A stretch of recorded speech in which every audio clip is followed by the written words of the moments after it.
Here we are, it's the first day, first shoot, first campaign ever. Developing this brand has been the biggest source of learning that I've ever had.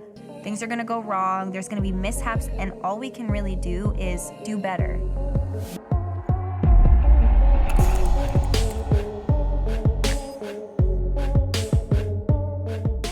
Hello, welcome to another brand story. Today we are talking about Rhode. In just over 2 years, Hailey Bieber has successfully capitalized on her aspirational glazed donut skin to become a multi-million-dollar beauty empire that is outperforming most of her competitors right now. And even though the brand has only been around for 2.5 years, the brand has already seen plenty of controversy. So today we're going to break down the Rhode history, and in order to do that, we need to start with the brand's founder, Hailey Bieber, also known as Hailey Baldwin. Okay, so this section of the video, I had to actively trim down as much as I could, because when I tell you I fell down a Baldwin family rabbit hole when I was prepping for this video, genuinely, I could do an entire hour-long deep dive on the Baldwin family. There is so much here, but I had to just pick and choose. You know, we are really skimming the surface here just to give you an idea about the family that she comes from, but just know there is so much more to this story than we're going to even be able to get into. And to set the scene, Hailey was actually quoted in an interview for W magazine last year as saying, "I'm not super close with my family at this point in my life." And after falling down this Baldwin rabbit hole, I can see why.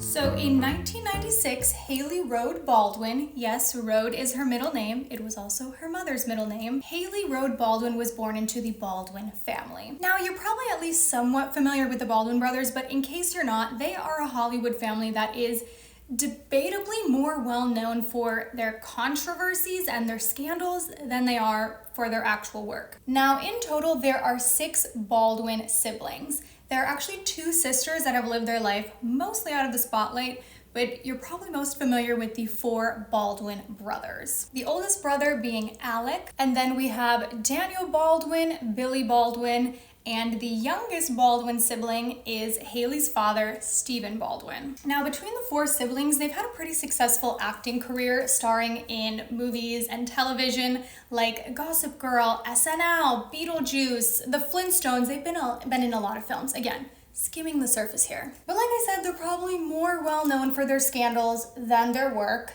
Collectively, they have been arrested many times, as well as various public scandals for things like disorderly conduct on an airplane, getting removed from it. There was also a leaked voicemail years and years ago that Alec Baldwin left his 11-year-old daughter, yes, 11 years old at the time, calling her, quote, "a rude, thoughtless little pig." The brothers regularly get in fights with people, assaulting photographers. There's a lot there. There's also this weird subplot that, again, I wish we could get more into, but Alec Baldwin's wife, Hilaria Baldwin, has had the most bizarre scandal where she has lied about being Spanish, even though she actually grew up in Boston. But she has lied and said that she grew up in Spain. She uses a fake accent that she sometimes goes in and out of when she's speaking. She will pretend she doesn't remember the translation for different English words. We have very few ingredients. We have tomatoes.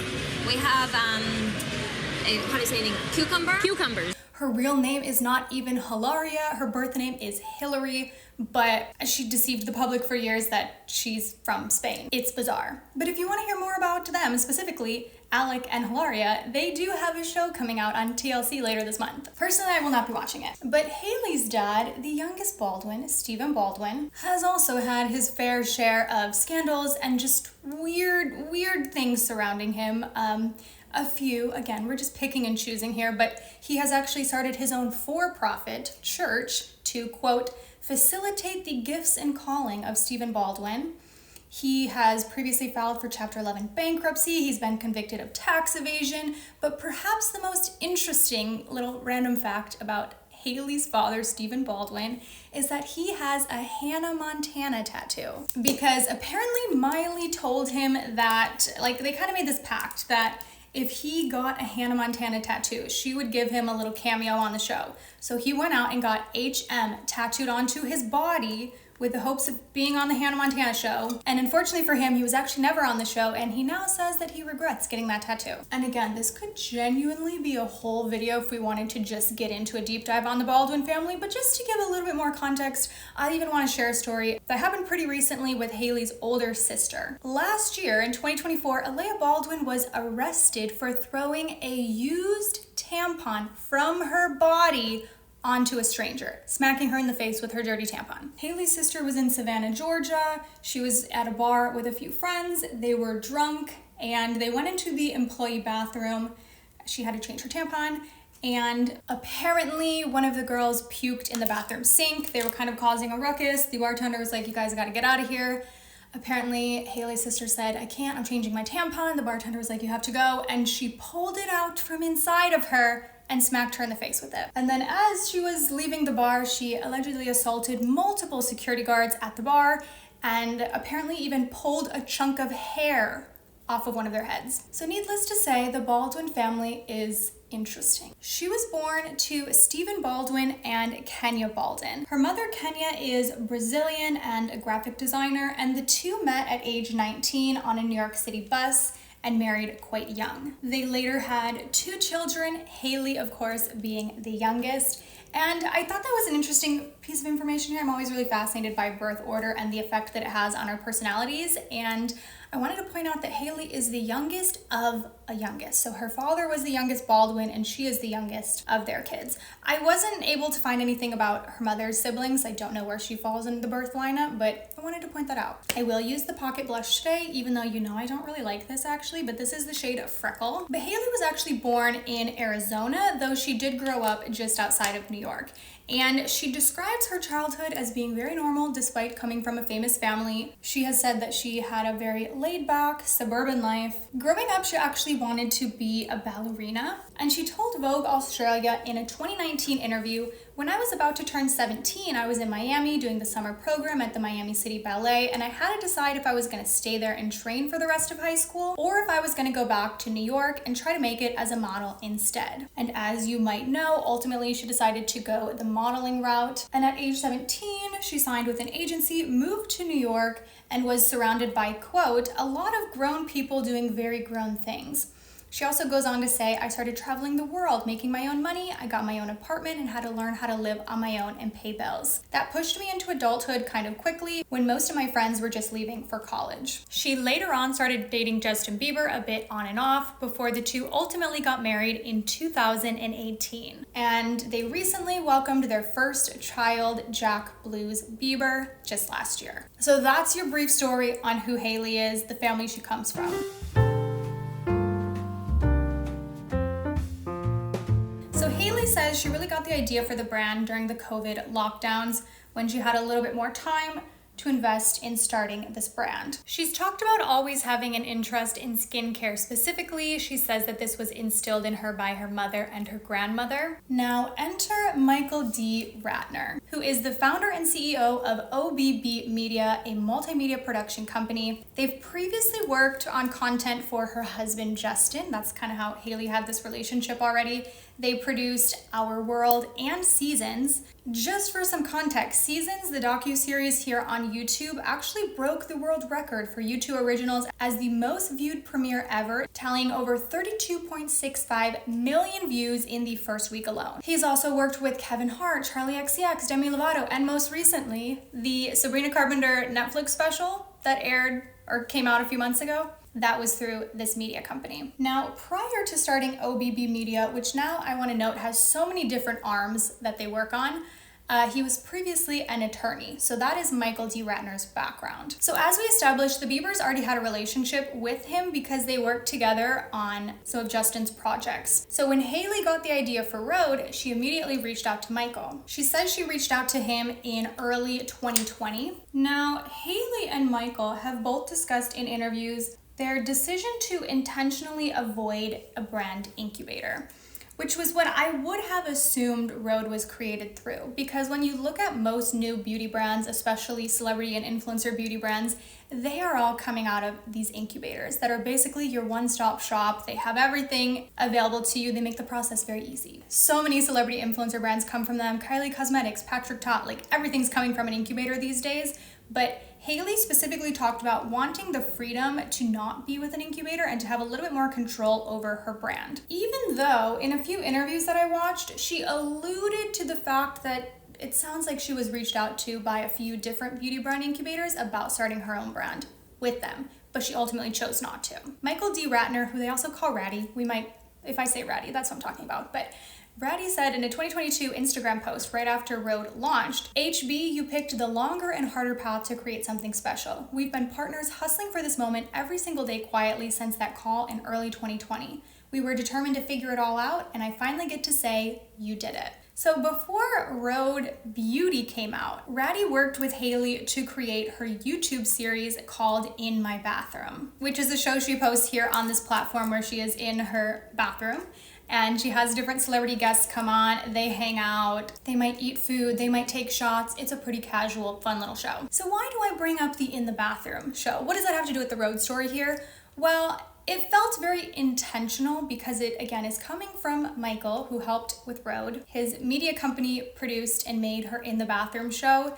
And this felt like a very intentional PR move to introduce the public to Hailey prior to her brand launching a year after the show. So Who's in My Bathroom started in 2021, and we were introduced to her beauty brand in summer of 2022.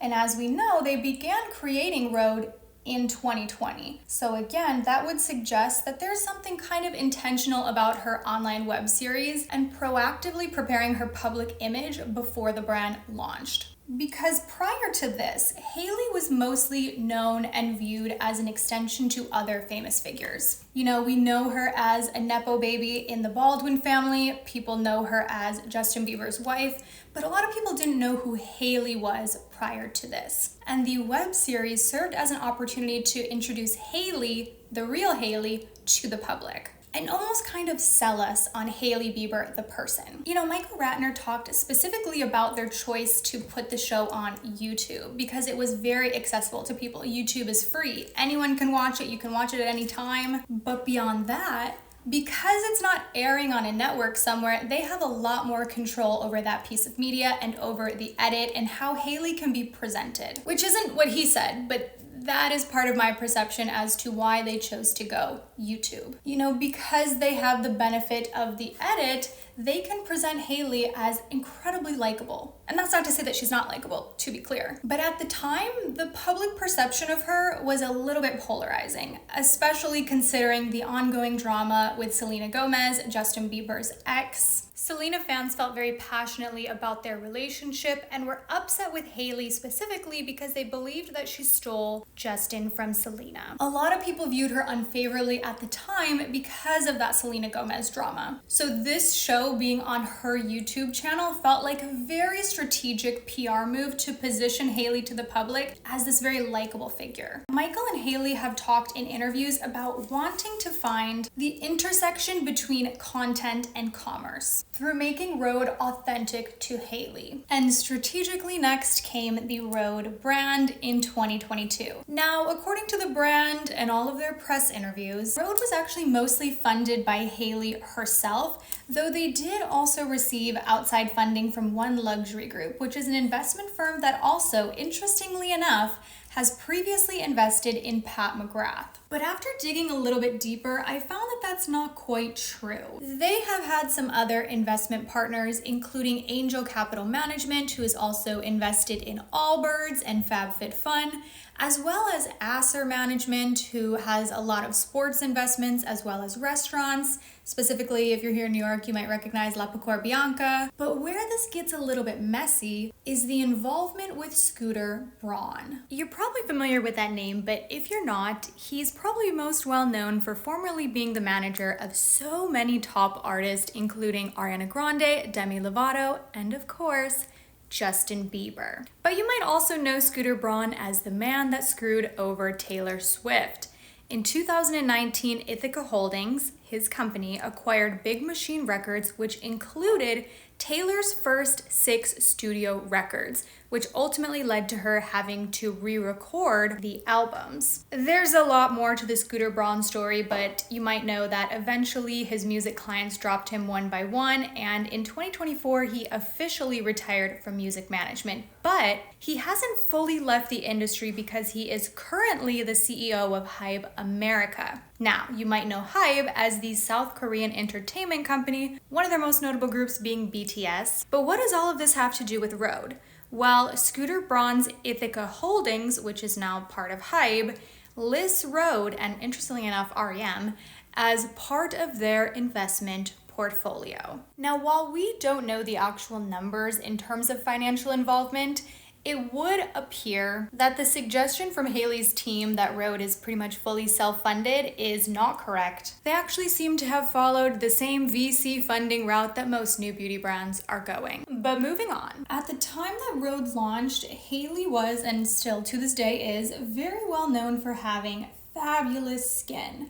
And what I will just say on this topic, my confusion with any celebrity brand, especially skincare related, when they're coming from celebrities that are known for having fantastic skin, we know that they didn't get the skin from those products because they've had amazing skin before their brand ever existed. So sure, these celebrities might use their own brands now, but that's not the reason they have great skin. So I'm always a little bit surprised that people are so excited to buy the products thinking, okay, I can buy Hailey's great skin, but this is not where her great skin came from. But that's maybe for another video. But at the time, Hailey was very well known for her glazed donut skin.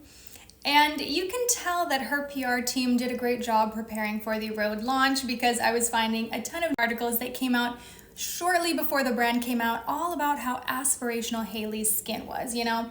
A couple months prior to Rhode launching, Glamour released a piece all about getting glazed donut skin inspired by Hailey Bieber. You know, prior to this, Hailey had really branded that idea of like glazed donut skin on her socials. And not to like jump ahead, but this is something Hailey tends to do a lot, like food related makeup looks. She loves merging food and makeup together. But Rhode had their first drop on June 15th, 2022, where they released 3 products: the Peptide Glazing Fluid, the Barrier Restore Cream, and the Peptide Lip Treatment. And from the start, Rhode was wildly successful. The brand says they crossed the 8-figure sales threshold in just 11 days of selling. Now, the brand's motto is actually one of everything good, which I will just say I think is a bizarre sentence structure. Like, I get what they're saying, but I think we could phrase it way differently. Hailey has said in every interview that I've watched about Rhode that her vision for the brand was to make it very simplified. She didn't want to do a lot of products just for the sake of having products. She wanted the line to be pretty minimal. And they say that's intentionally why they launched so infrequently. You know, the brand has been around close to 3 years at this point, but they are so far from having a full line. They just have a few select products, and that is by design. Now let's switch gears for a second. So as Rhode is having a lot of success upon initially launching, there is also a lawsuit happening behind the scenes that was filed very shortly after the brand launched.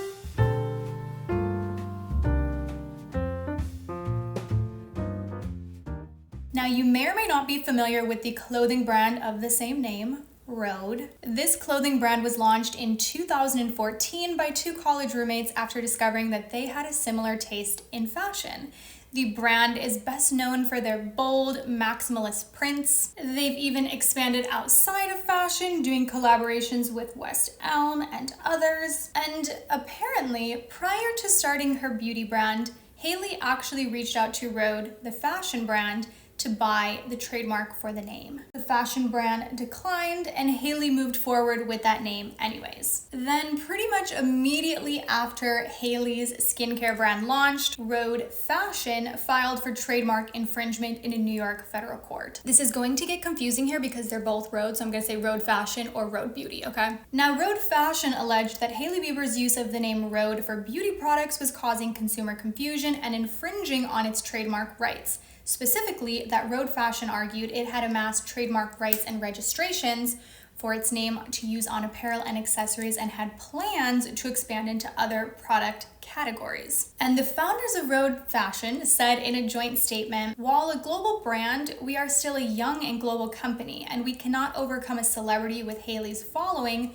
using our company's name to sell related products. Now, unfortunately for Rhode Fashion, it became clear pretty early on that this was not going to go in their favor when the court denied Rhode Fashion's motion for preliminary injunction, which would have temporarily halted Hailey's use of the Rhode trademark. And that was ongoing up until 2024 when it was dropped by both parties, when they reached an undisclosed settlement and dismissed their claims. Now, the update today is pretty sad for Rhode Fashion. They actually just closed down. They announced this in December of 2024 that they would be closing their doors.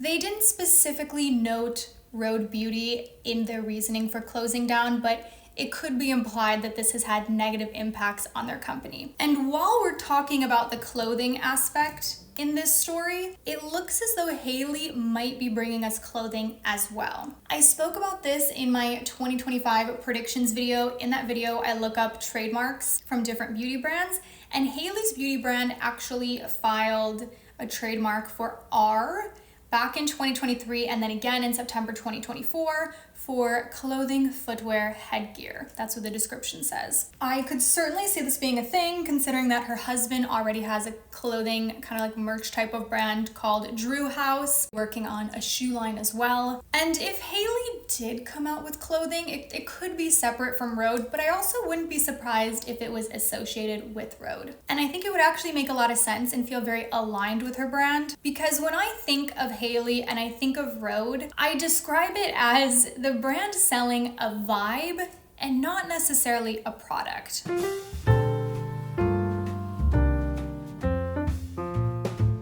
I watched so many interviews that Hailey did leading up to this, and in these interviews she kept talking about the Rhode world. Like when she was talking about wanting to make the brand, she was like, I want to create this like world of Rhode, this Rhode world, which again does kind of signal we might be getting more categories outside of skincare and makeup. Clothing would make sense. But when I think about Hailey and her team and everything we've talked about in the video leading up to this, they intentionally want to sell you on that cool girl vibe that Hailey is known for. You know, between a lot of the press that she's gotten as well as her online web series, they really positioned her as this it girl. Very aspirational. People want her skin. They want to look like her. They want to wear the clothing that she's wearing. People want to be Hailey Bieber. And buying a Rhode product feels like you're buying access to that. Feels like you're buying the opportunity to be a cool girl. You're buying access to the cool girl club that they've positioned Hailey as being the head of. I was watching an interview she did with Forbes, and they asked her in that interview if authenticity or aesthetics were more important when selling a product. And she actually talked at length about how they were equally important, and they crafted Rhode with that in mind. She says, I've infused so much of myself into the brand, so when people get a hold of the product, I want them to feel like they got my vibe through the brand. Again, kind of selling this opportunity to have access to Hailey or to be like Hailey or to buy into this cool girl aspirational lifestyle that she represents. And you can observe this through the product launches from Rhode. Out of the very minimal line that exists under Rhode, they have multiple merch launches, including the very famous $38 phone case, and one of their most recent launches, a $24 compact mirror. Having a Rhode phone case signals to the general public that you're a Rhode girl, you know? I really think of Rhode following the formula of the early days of Glossier, where you could be a Glossier girl. You know, you had the pink bubble wrap pouch that your order came in. People would hang on to that pouch, carry it around as a status symbol to signal to the world that I'm a Glossier girl.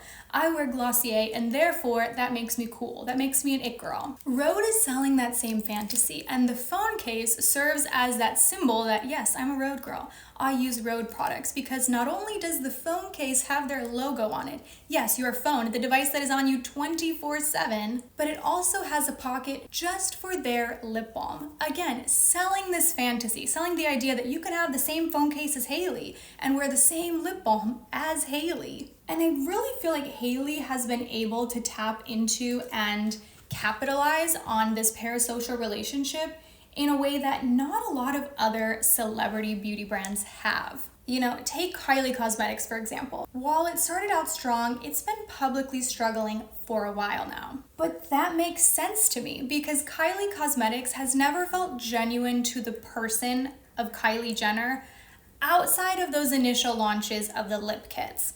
You know, consider the lip kits. At the time, Kylie was so well known for her lips specifically, people wanted to achieve that look and they could buy that through the lip kits. But these subsequent launches have felt so disconnected from Kylie the person and what her makeup looks look like. She's launched like colorful palettes. Kylie doesn't wear color. Nothing feels authentic to who she is. And that's something that Rhode has intentionally done very differently. Both Hailey and Michael Ratner have talked extensively about this, the way that they have crafted the brand to be an extension of Hailey, to be incredibly authentic to the looks that Hailey wears. Additionally, Rhode has really leaned into a very hype-driven business model. Because they sell direct to consumer, they rely on a drop-based system. They do pretty infrequent limited drops. Not everything is in stock at all times. That creates this very scarcity mindset for the consumer that I've got to get this, it's gonna sell out. Or when you do get it, again, you feel like you're part of the cool girl club because you got this exclusive product that's so hard to get your hands on. They strategically use that scarcity and that hype in their favor. They know when the peptide glazing fluid launched, they had over 100,000 people on the wait list and they sold 24 units per second in the early restocks. And also with that very intentional use of hype, they've started playing around with pop-ups and different events. Their first one taking place last summer here in New York City. For that pop-up, the line was around the block, around the corner, like for an eternity. Fans started lining up at 6 a.m., waiting in line for over 5 hours for the chance to get in. And I think of this pop-up in particular as a really great illustration of the way that the brand utilizes both hype and Hailey's image to sell their products. Because the reason they had a line down the block and around the corner is because one, Hailey was there briefly, so her fans want to come by for the chance to possibly meet her at this event. Again, selling Hailey over the product. They also had a limited edition exclusive shade of the blush available only at this pop-up. It is the shade Sprinkle, and they have since gone on to do other events and pop-ups, which again, I think reinforces the idea of selling a vibe and an image over necessarily a product. So now the million-dollar question with any celebrity brand is how involved really is that celebrity?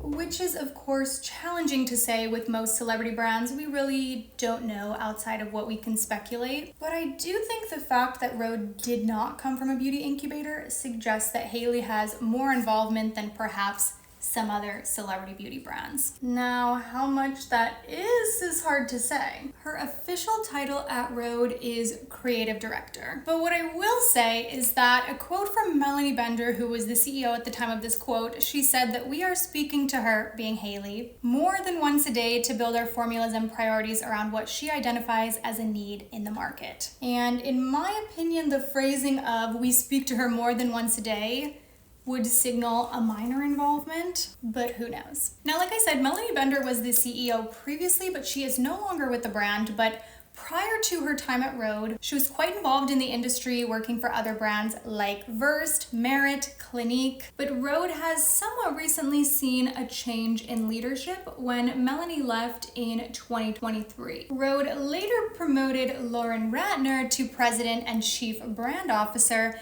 And if you're thinking, wait, that name sounds familiar, yes, Lauren Ratner is the wife of Michael D. Ratner from earlier in this story. Now, she still sits in those positions, but in early 2024, Nick Vlahos became the CEO of Rhode. He was previously at The Honest Company and Clorox. But let's talk about where Rhode is today.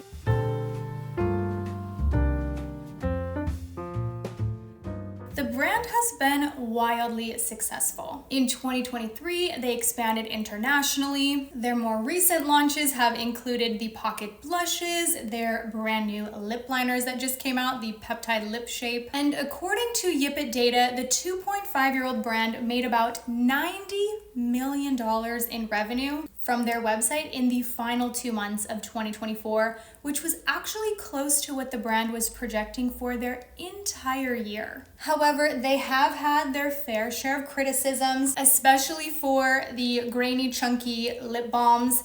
That has not happened to mine. Let me know if you've had that experience with your Rhode lip balms, but so many customers say that after having this for a while, they get chunks in it, and then I've heard people say you have to put it in hot water. I don't want to have to put my lip balm in hot water, especially when there are so many other competitors on the market that don't do that. But despite that, Rhode is actually, apparently, allegedly, coming into Sephora this year.